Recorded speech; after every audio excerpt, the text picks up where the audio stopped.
नमस्कार मंडळी, मी समीक्षा पिंपळकर. माझ्या ब्लॉगमध्ये आपलं स्वागत आहे. आता संध्याकाळचे 6:30 वाजले. मी आता इथे खेड तीनबत्ती नाक्यावरून चालले आपल्या दस्तुरीला. तर इकडे नारिंगी नदीला पाणी खूप आलं आहे.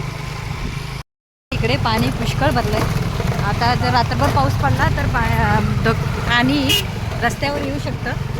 हे बघा, आता नदीच्या रस्त्याच्या काठोकाठ पाणी आलेलं आहे. सरकारी दवाखान्याच्या इथं पाणी जर रात्रभर पाऊस पडला तर पाणी भरेल. आता इकडे पाणी पुष्कळ भरलेलं आहे. काल रात्रभर पाऊस पडल्यामुळे आणि सकाळपासून पाऊस मुसळधार असल्यामुळे खेड नारिंगी नदीला महापूर आला आहे.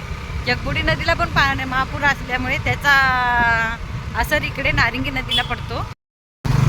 जगबुडी नदीला महापूर आल्यामुळे आणि नारिंगी नदीला पण मुसळधार पाऊस असल्यामुळे इकडे आता पाणी भरत आलं आहे. हे बघा, आता मी इथे डेंटल कॉलेजच्या इकडे या साईडला आले. तर हे बघा कसं आता रस्त्याच्या जवळपास पाणी येत आलं आहे. असा सतत जर मुसळधार पाऊस राहिला तर सकाळी पाणी रस्त्यावर येऊ शकतं आणि या साईडचा संपर्क तुटेल आमचा दस्तुरी आणि खेड तीनबत्ती नाका वगैरे. आता हे इथे डेंटल कॉलेजच्या साईडला पण पाणी भरतं. पाऊस भरपूर पडल्यावर मागच्या वेळी मी व्हिडिओ दाखवलं होतं तुम्हाला केवढं भरलं होतं. तर वातावरण तर भरपूर पाऊस पडेल असं आहे. ढगाळ वातावरण असल्यामुळे सांगता येत नाही आज रात्रभरात काय होईल. तर नगर परिषदेने सतर्कतेचा इशारा दिला आहे. हे बघा, आता इथं डेंटल कॉलेज आहे. हे डेंटल कॉलेजच्या इथे पण पाणी भरत आलं आहे. ही नारिंगी नदी, इकडे प्रभुवाडी आहे. गावं भरपूर आहे त्या साईडला. तर इकडे पण पाणी भरत आले. सगळी शेती पाण्याखाली गेली. हे बघा, हे नारिंगी नदी. इकडे सुसेरीला पण या साईडला गावं भरपूर आहेत. या साईडला पण पाणी भरत आलं आहे. हा नारिंगी नदीचा ब्रिज. हे बघा, इकडे नारिंगी नदी तिचा प्रवाह आता दिसत नाही. शेती आणि नदीचा प्रवाह एक झालेला आहे. हे बघा, आता इकडली सगळी शेती पाण्याखाली गेले. या साईडची पण प्रभुवाडीची शेती पाण्याखाली गेले. इकडे प्रभुवाडी, इकडे गावं भरपूर आहेत.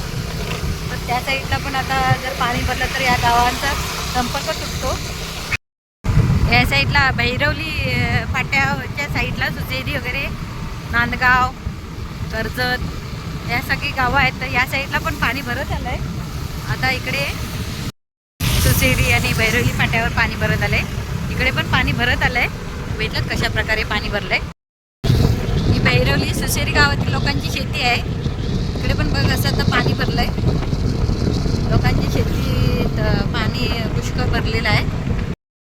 मी तुम्हाला आजची पावसाची खबर तुम्हाला सविस्तर सगळी सांगितलेली आहे. आता उद्याची खबर उद्या व्हिडिओ बनवून टाकते तुम्हाला. तर मग आता पुढच्या व्हिडिओत आपण पुन्हा भेटूया. चला तर मग बाय. हे इथे वेतावडीत गटार नसल्यामुळे पाणी बघा किती रस्त्यावर पुष्कळ येतं. गाड्या चालवताना पाणी सगळं अंगावर उडतं.